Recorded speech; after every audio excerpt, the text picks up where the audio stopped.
here at home. We're getting a bit of an early kickoff to fall, it looks like, as we have temperatures kind of holding in the 60s across much of the area. Now, our average highs this time of year in the low 80s. By about this time in September, we're talking about low 70s. So kind of just a little ahead of schedule here. And that's thanks to this cold front here. That's the one that came through, brought us all the cold air from over the weekend. Now that stretches from the East Coast through the Gulf Coast. And this area of high pressure has been building back in over the last couple of days. That's kind of pushed any kind of rain chances well off to our south. It's keeping us nice and dry.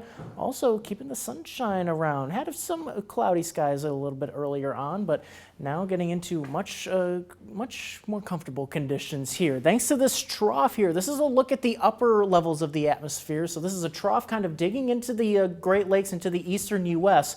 What we're going to see is that this trough is going to very slowly, it's taking its time here, it's going to very slowly move off to the east. We'll start to see the ridging bringing warmer weather across much of the central U.S. We'll start to see that slowly moving off to the east. However, as we head towards the Labor Day weekend, we're going to kind of see this kind of whole pattern just kind of flatten out here. So we're not going to see a whole lot of changes here. We'll see a steady increase in temperatures as we get further away from this upper level trough. However, we're not going to get rid of the below average weather, it looks like, anytime soon, and the long range models agree with that, holding potentially below average temperatures through the Labor Day weekend, even into the first week of September. So we kind of are sitting right in that cool spot here across much of the country. But we are also sitting in a relatively dry part of the country in that trough here, at least in the near term here over the next 7 days.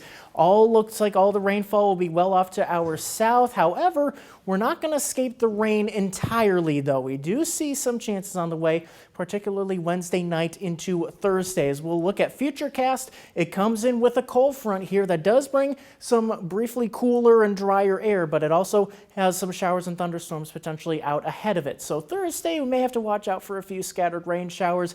Nothing too extensive or anything like that. Just a few rain showers will be sliding through, but then we get into just a little bit of a cool down here. No rain to look for as we head into tonight's overnight lows down into the upper 40s, so we may need the jackets as we're heading out to the bus stop and if we're heading out the door early in the morning, as we are nice and clear and cool. Tomorrow, similar story. We'll get the clouds back in here, but still some peaks of sunshine, at least for most of the day. Otherwise, temperatures getting up a couple degrees warmer into the low 70s, and that's kind of the trend here, steadily warming up here with the brief rain chance there on Thursday, but otherwise smooth sailing heading into the holiday weekend.